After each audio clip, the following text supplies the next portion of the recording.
Mga ka-brothers, magluto tayo ngayon ng sinulbot.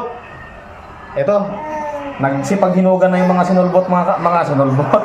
Mga saging mga ka-brothers. Ito po ay bigay ni Bianan po nung pumunta ako sa kanila. Pinadalan ako ng isang buwig na saging. Pagbalik ko dito, sobrang hinog na.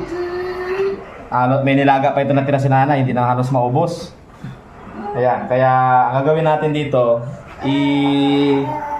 ano pa natin dito, ang gawin natin ay i-stack natin mga ka-brothers. Isusulbot ko siya parang caramelize para ma-preserve siya, tapos lagyan natin sa rep para pag may merienda tayo, ito natin kakainin tsaka panghimagas mga ka-brothers. Yan, dito si Ray Ray, ang mahilig magtapon ng mga gamit. Yan, ako yung taga balik, siya naman ang taga-tapon, no? Taga-tapon si Ray Rayin habang nanonood kami ng video. Ayan po, yung latest video ko yan, yung umuwi ako dun sa amin mga ka-brothers. Si ka-brother Ed ay ng isda. Panoorin nyo na lang. Si Mrs. po ay nandyan sa loob, namamlansya. Yan, busy. Say hi! Busy si Mrs. mga ka-brothers, hindi natin makabala yan. So... Ray. Uy, ano? Rolly. O, sino maganda muna? Papa? Oh, yan ang ginagawa. Tapon, tapos ako balik. Balik. Jow. Jaw. So, yun. Actually, ito. Yan. Yung saging na ito mga ka-brothers, pag binili namin dito sa amin, sa Kalapan, 3 piso ang isang piraso nito. Kaya nanghinayang kami na masira. Kaya gagawin natin, yung mga malapit ng maluto, ito medyo matagal-tagal pa to. Segregate na lang natin ito mga ka-brothers. Ito po ay medyo hilaw-hilaw pa siya. Okay pa. Okay pa yan. Yan lang yan. Yun, tinapon na naman ni Ray Ray. Tapos, ito medyo hilaw pa yan. Yan. Ito medyo hilaw-hilaw pa rin. Tapos, ito ay medyo hilaw-hilaw pa. Pero bukas ito ay hinog na. Yan. Bali ito ang ating susulbutin. Yan, sinulbot mga ka-brothers. Yan ito, sobrang hinog na. Yan lang. Yan, pwede yan. Yan. Yan po. Okay, so hiwa-hiwain ko lang to. Tapos, lutuin natin dyan. Lagyan natin ng asukal, caramelize natin, saka stock natin sa rep. Para hindi tayo magsayang ng mga pagkain. So, hiwa-hiwain lang natin to mga ka-brothers. Yan o, hinog na talaga siya o. Hindi na natin mapigilan ang paghinog nitong ating saging na saba. Kaya ang gawin natin ay i-preserve natin. Kung ito naman ay banana Q, gagastos pa tayo ng mantika plus asukal. At least ito, asukal ang ating gagastusin. So, pinakapanghimagas na namin to. Yan po, mga ka-brothers. Si Ray-Rayin. Kailangan na ng ano. Wait lang anak ha, maya. Si mama ay nagaplansya pa. Si papa ay nagaluto pa. Si nanay ang taga-video natin at medyo pagod na rin si nanay. Kasi may nilakad siya kanina. May pinuntahan siya mga ka-brothers. Ganyan talaga ang buhay ng tao. Kailangan magpagod para kumain. Pag nilaga lang ito, nakailan laga na kayo dito, Nay? Isa lang, ay daming sobra. Kaya Daming sobra. At least ito, pag na-stock natin sa refrigerator, kahit mga 1 linggo mga ka-brothers, ay goods pa rin siya. Saka pwede natin siyang gawing banana konyilo. yan, ayos. Mga ka-brothers. Lagyan natin ng gatas lang. Banana konyilo na. Ayan, dami na oh. Dami ng saging. Hinog na sila halos eh. Ito ka purpose kaya i-stock natin tong ating saging. Yung ibang natirang saging doon ay gagataan natin sa mga ilang araw.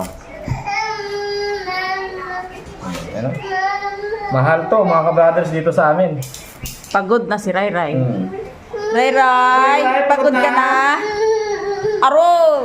Tapos niya. Oy! Oh, nag-road siya ng Miss Rachel oh. Gasilip siya, gasilip oh, tinamanay. Oh. Yun si Miss Rachel. Bumalik tayo kay Miss Rachel.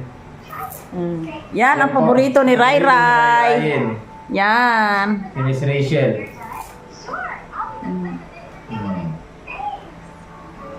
Pero hindi rin namin yan masyado, hindi rin namin masyado pinapanood ng TV. Minsan-minsan lang kapag may ginagawa kami ni Meses mga ka-brothers. Para makagalaw kami. Kaya nood ng TV si Rai Rai.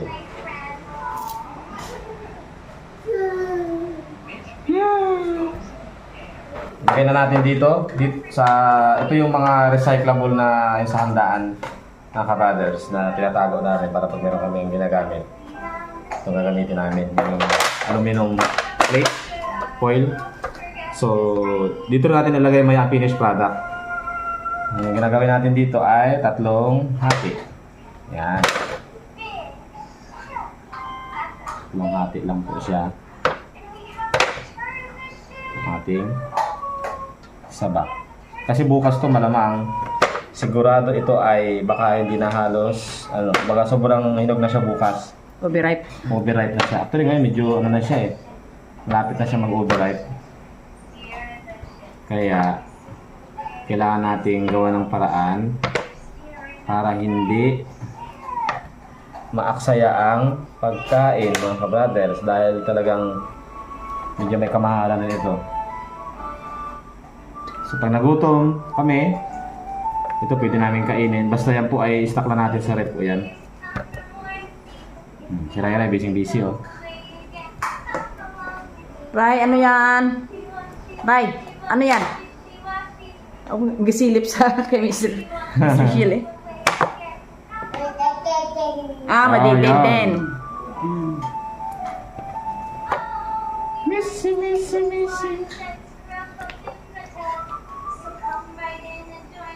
Bukas po ay pasok ka na naman, kaya ako po minsan mapapansin nyo, bigla na lang akong susulpot dun sa amin. Kaya kasi pag may biyahe, buti nga meron tayong sasakyan mga ka-brothers kasi nung wala pa akong sasakyan pa, ang hirap po magbiyahe, minsan mag-commute kasi kailangan mong habulin yung mga biyahe mga ka-brothers. Kaya malaking tulong sa amin. So yan lang po mga ka-brothers yung ating gagawin sa ating sinulbot na saging na saba. Tutunawin lang natin ang ating asukal. Yan mga ka-brothers.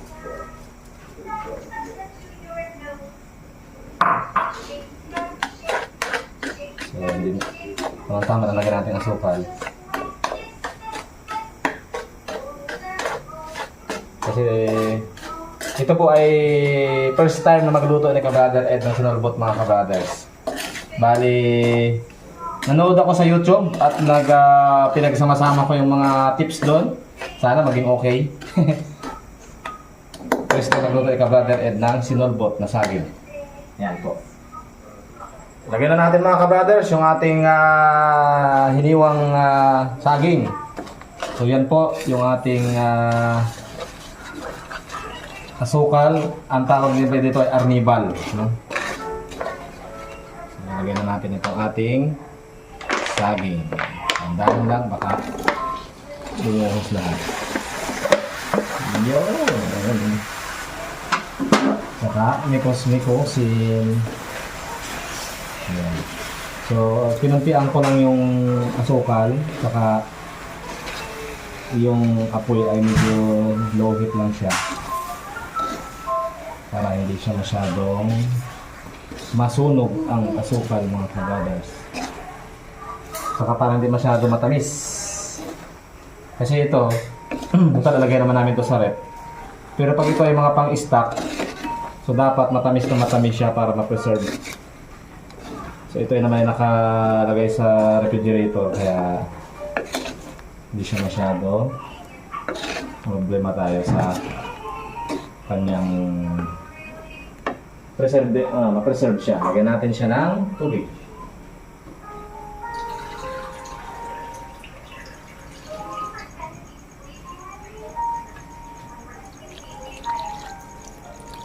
Lagayin na natin ito ng 10 minutes. Tapos, ito po ang sikreto. nilalagyan ko po yung mga kabrothers ng konting asin para hindi masyado maumay. So ito po. Yan. Konting asin lang. Libo-libo natin ng konting asin para hindi siya masyado maumay. Kasi nakakaumay pag masyado matamis.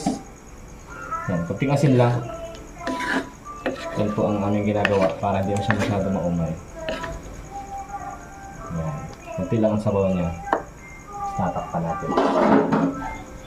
Okay, pakulan natin ng 10 minutes. Buksan na natin mga kabrothers ang ating niluto. Ayan. Diba? Sakto lang yung kanyang asukal. Tapos, dandahan lang po yung apoy na pagkakaano. Para hindi po masunog yung arnibal o yung asukal mga kabrothers. Ayan. So, malapit na siyang mag-dry. Saka mamaya ililipat na natin doon sa lalagyan natin mga kabrothers. Yan po. Samantalang si nanay ay nagkakaliskis ng isda. Nandun na lang ni kabrother Ed. Ginagayat ko po ang lapu-lapu. Yan, lapu-lapu mga kabrothers. Kasi malalaki oh. Yan ang ulamin ni Rayrayin. Yan ang mga lapu-lapu mga kabrothers.